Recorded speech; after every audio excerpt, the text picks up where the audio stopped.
হাদি হত্যাকাণ্ডে প্রধান আসামি ফয়সাল করিমের শেষ অবস্থান কোথায় পুলিশের কাছে তার সুনির্দিষ্ট কোনো তথ্য নেই বলে জানিয়েছেন পুলিশের অতিরিক্ত আইজি খন্দকার রফিকুল ইসলাম। সচিবালয়ে পুলিশ, বিজিবি ও র্যাবের যৌথ সংবাদ সম্মেলনে সব তথ্য দেন পুলিশের এই কর্মকর্তা।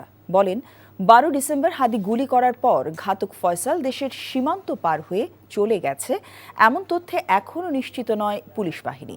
তবে ফয়সালের বর্তমান অবস্থা নিয়ে অনুসন্ধান চালানো হচ্ছে বলে জানান তিনি। গোয়েন্দা পুলিশ সর্বোচ্চ গুরুত্ব দিয়ে এ মামলার আসামিদের গ্রেফতারের চেষ্টা করছে বলেও বৈঠকে জানানো হয়।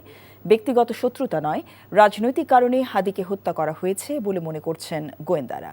ওসমান হাদি হত্যার সাথে জড়িত যাদের নাম আসছে তাদের অনেকেই নজরদারিতে আছে বলে গণমাধ্যমকে জানায় আইনশৃঙ্খলা বাহিনী।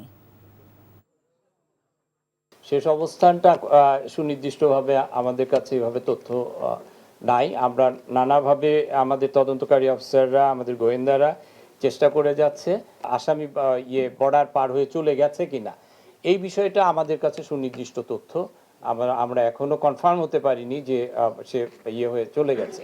আমরা দেশের ভিতরে বা কোথায় সে আছে আমরা তার অনুসন্ধান আর তদন্ত আমরা চালিয়ে যাচ্ছি।